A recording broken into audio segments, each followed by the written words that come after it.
So now I am going to show you in this lesson how to draw an entire face. So for our last project, we did chunks and focused on certain areas of the face, but today we're going to do an entire face. So a lot of the picture references I provided for you are front-on photographs. So you're going to want to get something that you can see both the left and right side of a face. Now, for my pictures, his face is a little bit slanted to the side a little bit. I wanted to do one that will add that extra challenge. So our first part is finding the middle of the face. Now, not all of our pictures are printed perfectly in the center, so that if I folded it, that's not going to be the center of his face. So you gotta see where the center of the face is for your particular person. So for my picture, I find it by finding the center of the nose and this where the lips dip at the top, okay? So I'm using that to line up, create a little middle part. All right, so that's where I'm gonna cut my picture in half. What we're going to do is we're going to take it a little bit at a time. We're going to draw one side and then the other. For this project, we are going to use some toned paper that I also provided for you inside of your art kit. But if you're coming and watching this video from somewhere else, I'm going to be using Strathmore's toned paper. But really any kind of sketching paper that gives us a middle tone will work out just fine. And we're going to use charcoal pencils on this project. So you should have a white charcoal pencil and a black charcoal pencil. And any other kind of charcoal supplies you might have will work in this project as well. I'm going to stick with those and a blending stump. All right. So we've got our supplies all set up. Now what we're going to do is we're going to tape just 1/2 to your paper. So I am going to just take a piece of masking tape. Sometimes if I don't want the masking tape to rip off the sides of my paper, I'll use some lint from my shirt or whatever and use it so it stays just sticky enough. So the idea is to tape it down at the top so that it won't move as we're drawing. So I'm gonna put a couple different little pieces here.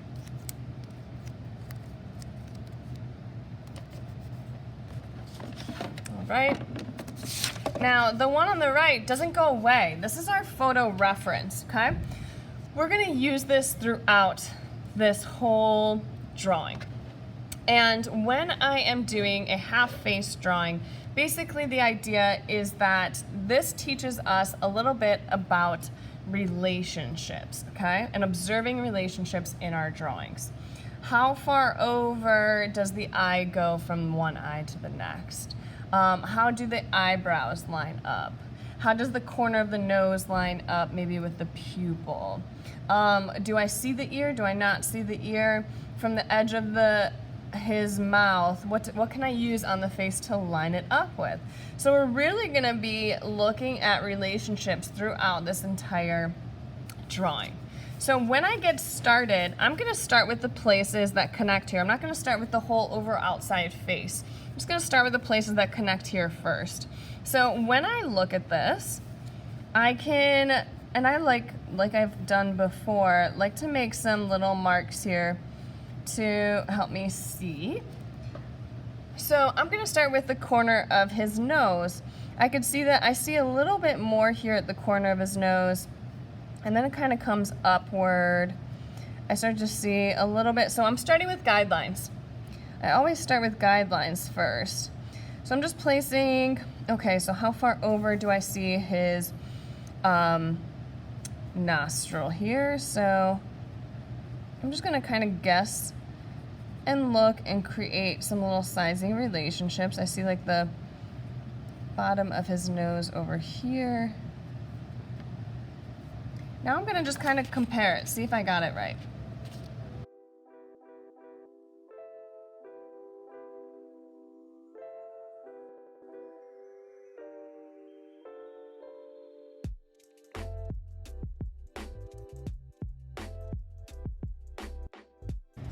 So I'm gonna go through and make some guidelines, and remember all the things that I taught you about drawing eyes and drawing noses.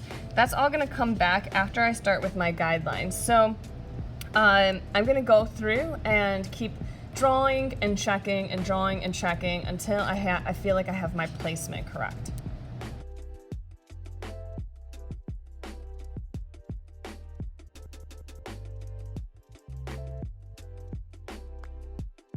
So now that I've got the facial features somewhat placed onto the face, I can start to go and place the outside shape of the face.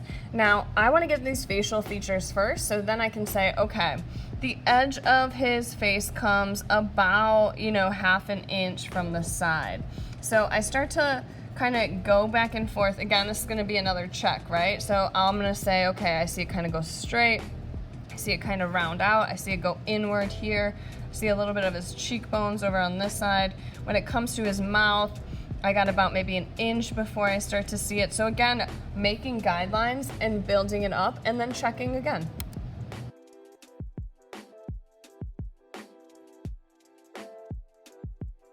So usually when working with charcoal, you're going to use a kneaded eraser.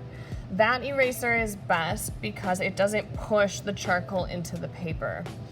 For my particular situation, I gave all of my kneaded erasers to my students. So for today, during this lesson, I'm gonna be using a regular eraser, but just know that I would not suggest that you use a regular eraser on this. It's possible, it's just gonna turn out much, much better if you use a kneaded eraser. That's a gummy eraser that you're able to actually pick up instead of smearing. You would put it onto the paper and just lift up, and then it will lift the charcoal off the page for you. So I'm gonna very, very lightly work with a regular eraser on this one, just so I can get through. What I'll do is I'll actually erase way less than I normally would and more so use layering of charcoal on top. But I just want to give that a general idea for you. So let's say I got the outline of the face ready now. What I'm going to do is I'm going to go back and forth between my light and my dark. I like to go in with my white and start to really build it up. So I'm looking at the values on his face, and we're gonna get it pretty light in the center here, and then loosening it up where the shadows. So the white is kind of opposite of what we've been doing with pencil, right? So where it's lightest, I'm gonna press harder. Where I want it to be a little bit darker, I'm gonna press lighter. So I'm gonna lay down some white here, and then what I start to do is build up using my charcoal. So I'm gonna keep your shadows a little bit lighter. What I do is I drop them in, and I'm seeing this is more like a gray up here. I really like the scumbling technique with charcoal. Okay, so let's say that's a shadow that I'm gonna start to develop. Now that the actual charcoal is on there, I can blend. I don't want to blend if I don't have enough charcoal on the page. It's not gonna turn out very nice. So I'm using my little blending stump and going through. So you can see that this got a lot darker. So it's going to be switching back and forth between the light, between the dark, between the blending. Remember, when we blend, we lose a lot of texture details. So working back on top, it's not gonna be just one layer of something. It's gonna involve moving back and forth on top.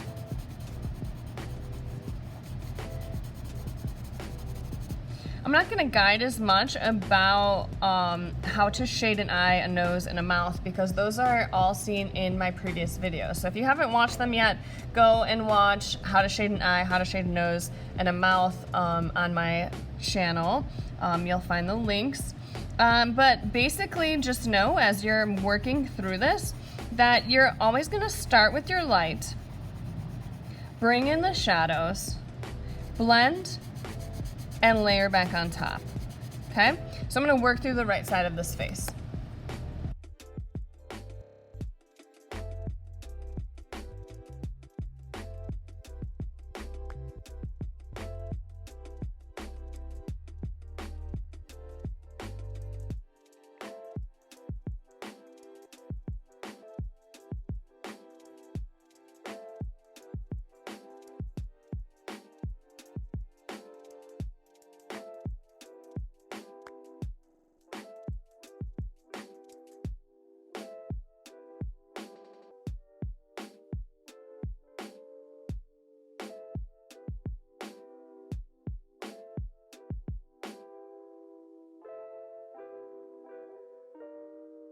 So now that we've got the basics of the face down, I'm going to start with the left side. So I'm now using my drawing on the right to help me place these. So that is when we start to remove the left side.